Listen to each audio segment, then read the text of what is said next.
नमस्कार बच्चों। Triple C यानी कि क्लियर कॉन्सेप्ट क्लासेस में आपका स्वागत है। और हम स्टडी कर रहे हैं साइंस के एनसीईआरटी बोर्ड के क्लास 9th के बच्चों के लिए chapter 1 matter in our surroundings. पहला लेक्चर हमने अपलोड कर दिया था, उम्मीद है आप लोगों ने उसे देखा होगा, जिसमें हमने ये डिस्कस किया था कि इस ब्रह्मांड में जो कुछ भी बना हुआ है, जो कुछ भी मटेरियल है, वैज्ञानिक लोग उसे मैटर के नाम से कहते हैं। और जो हमारे पहले के पुराने अर्ली इंडियन फिलोसफर्स थे, उन्होंने कहा था कि ये जो मैटर्स है वो 5 तत्वों से मिलकर बने हैं, और वो है एयर, अर्थ, वाटर, फायर, स्काई, जिसे हम हिंदी या संस्कृत में कहते थे, हिंदी में कहते थे छित जल पावक गगन समीरा, पंच तत्व या अधम समीरा। तो उनके अकॉर्डिंग कोई भी लिविंग या नॉन लिविंग चीज़ें हों, वो इन्हीं पांचों चीज़ों से मिलकर बनी है। फिर वहाँ पर हमने स्टडी किया था कि उनकी कितने टाइप्स होते हैं मैटर के। तो हमने ये समझा था कि मैटर के 2 टाइप हम डिस्कस करेंगे, एक फिजिकल प्रॉपर्टीज़ के बिहाफ पे और दूसरा केमिकल प्रॉपर्टीज़ के बिहाफ पे।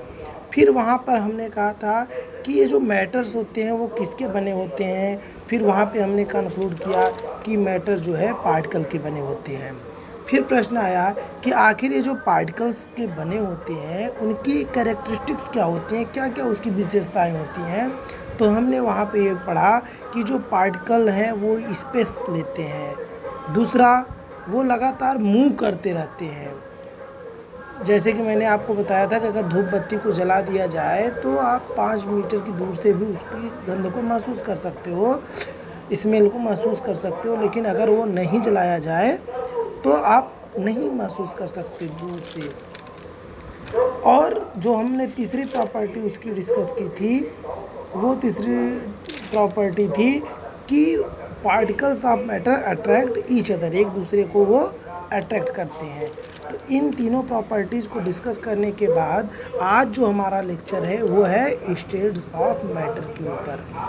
तो आज हम ये जानेंगे कि हमारे मैटर्स के कितने स्टेट्स हैं। तो बच्चों, ये स्टेट्स ऑफ मैटर की जब हम डिस्कस कर रहे हैं तो जब हम अपने चारों तरफ देखते हैं तो हमें कोई भी चीज़ वो 3 फॉर्म में दिखाई देती है। कितने फॉर्म में? 3 फॉर्म में। और कौन कौन से? सॉलिड, लिक्विड और गैस। और अब बात आई कि ये अलग अलग फॉर्म में क्यों दिखते हैं। ये है तो मैटर, तो कोई मैटर सॉलिड क्यों दिखता है, कोई मैटर लिक्विड में क्यों दिखता है, और कोई मैटर गैस के फॉर्म में क्यों दिखता है। तो ऐसा होता है बच्चों कैरेक्टरिस्टिक्स ऑफ पार्टिकल के कारण, क्योंकि जो भी मैटर्स हैं ये मैटर्स के पार्टिकल्स में की अलग अलग कैरेक्टरिस्टिक्स की वजह से उसकी वो अलग अलग दिखते हैं।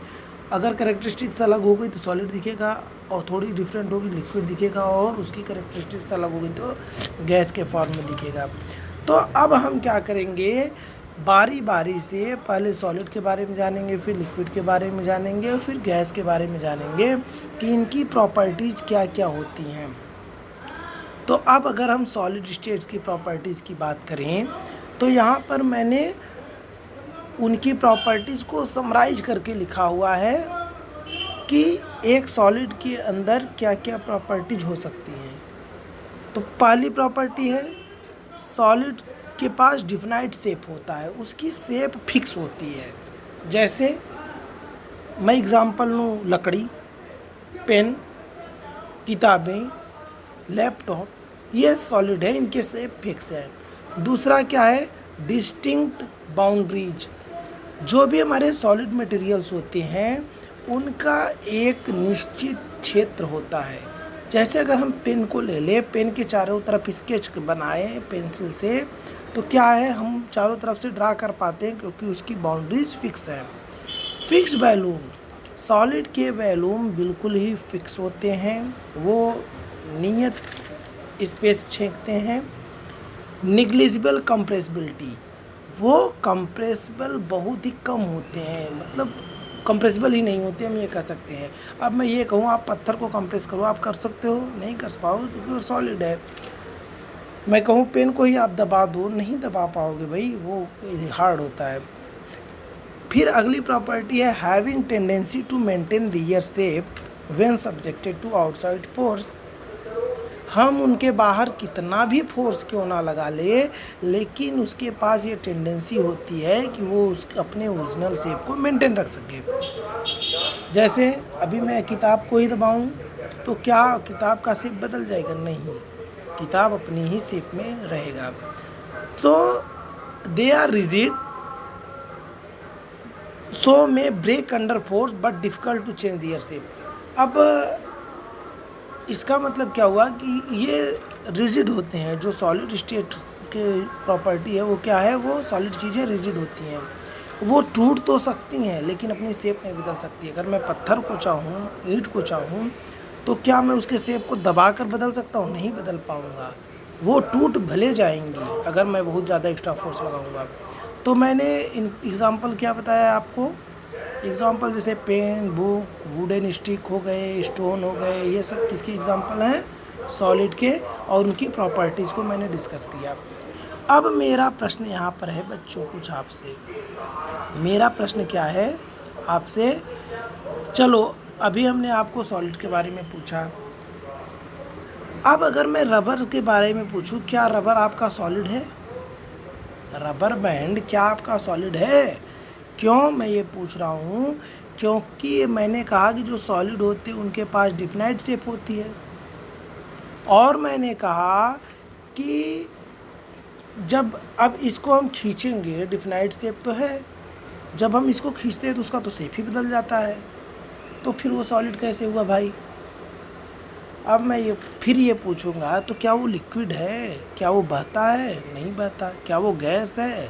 क्या वो उड़ता रहता है? नहीं उड़ता। तो सॉलिड है ये तो हम समझ रहे हैं, लेकिन कैसे है? शेप तो बदल गई। फिर तो आप कहोगे सर आप गलत कह रहे हो कि उसके पास डिफिनिट शेप नहीं है, तो रबर सॉलिड कैसे हुआ? तो बच्चों फिर हम दूसरी प्रॉपर्टी पे आते हैं। हम देखते हैं कि having tendency to maintain their shape when subjected to outside force. जब हम बाहरी फोर्स लगाते हैं तो और हटा लेंगे तो वो अपने नेचुरल शेप में क्या आ जाती है? तो जवाब है हाँ। हम रबर को तब तक जब तक खींचे रहेंगे तभी तक वो शेप को बदला रहेगा, और जैसे ही हम छोड़ेंगे वो अपने नेचुरल शेप में आ जाएगा, इसलिए वो सॉलिड है। दूसरा तर्क क्या है हमारा?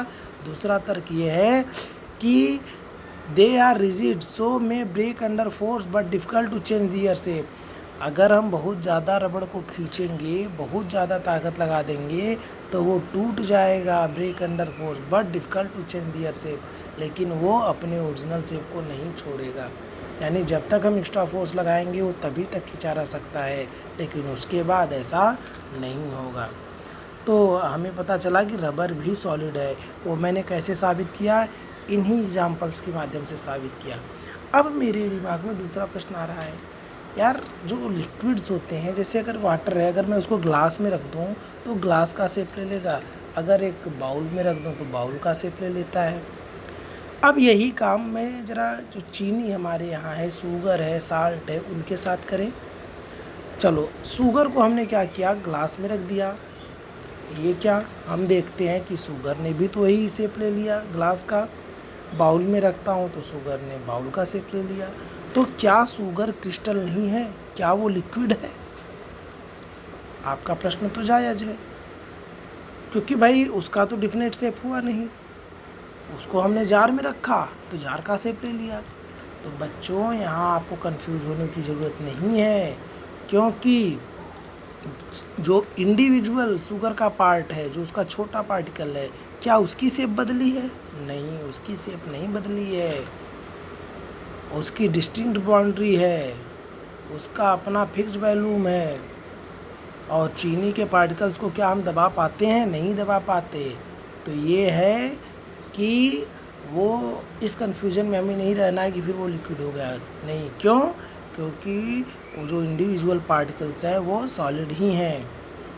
अब तीसरा प्रश्न मैं ये पूछूं आपसे कि स्पंज, सर आप बात कर रहे हैं नेग्लिजिबल कंप्रेसिबिलिटी की, कि जो सॉलिड होते हैं वो कंप्रेस ही नहीं होते। तो अब आप पूछोगे सर ये जो स्पंज है इसको तो हम दबाते हैं ये तो कंप्रेस हो जाता है, और आप तो कह रहे हो कि नेग्लिजिबल कंप्रेसिबिलिटी है इसकी, तो क्या वो सॉलिड नहीं है? नहीं बच्चों, ऐसा नहीं है।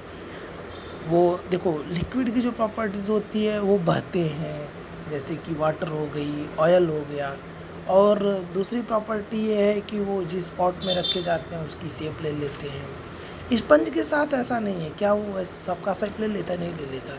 जब हम उसको दबाते हैं तो इसलिए दबता है क्योंकि उसके अंदर एयर के लिए छोटे छोटे माइनर होल्स होते हैं, माइन्यूट होल्स होते हैं, तो उन होल्स में एयर ट्रैप हो जाती है। जब हम दबाते हैं तो वो एयर बाहर निकलती है, तो एयर बाहर निकलने की वजह से हमें वो कंप्रेस किया हुआ फील होता है, और कोई रीज़न नहीं है। ठीक है, तो इसलिए चाहे रबर हो, चाहे स्पंज हो, चाहे स्टोन हो, पेन हो, तो ये जो भी चीज़ें हैं आपको टेक्निकली सोचनी है, और सारी चीज़ों का जड़ आपका जो भी सॉलिड स्टेट की प्रॉपर्टीज़ है वो इन्हीं इतने में छुपी हुई है, जो कि मैंने आपको बताया कि उसके पास डिफिनेट शेप होगा, डिस्टिंक्ट बाउंड्रीज होती हैं, फिक्स्ड वॉल्यूम्स होते हैं, नेग्लिजिबल कंप्रेसिबिलिटी होती है, having tendency to maintain the air shape when subjected to outside force, और they are rigid so may break under force but difficult to change their shape। तो ये हमने देखा यहाँ पे। अब हम आगे बढ़ते हैं, तो हमने आगे वही एग्जांपल्स दिए हैं शुगर का और सॉल्ट का, कि क्या ये शुगर और साल्ट ये सॉलिड हैं या नहीं। फिर मैंने रिप्लाई किया है कि हाँ वो हैं। क्यों? क्योंकि उनकी जो इंडिविजुअल क्रिस्टल है वो फिक्स्ड हैं। फिर मैंने क्वेश्चन किया कि क्या स्पंज सॉलिड होता है, क्योंकि हम उसको कंप्रेस कर सकते हैं, तो रिप्लाई है यस, वो सॉलिड है, क्योंकि उसमें माइन्यूट सोल्स होते हैं जिनमें कि एयर ट्रैप होती है, और जब हम उनको प्रेस करते हैं तो एयर एक्सपेल्ट हो जाती है। तो इस वजह से इस तरीके से हमने ये जाना कि सॉलिड्स क्या होते हैं, सॉलिड स्टेट्स क्या होती हैं। तो ये हमारा लेक्चर 2 था। वीडियो हमारा काफ़ी लंबा हो रहा है बच्चों, वेट करना हमारे तीसरी वीडियो का, जल्दी हम डालेंगे लिक्विड स्टेट के बारे में। तब thanks for watching my channel.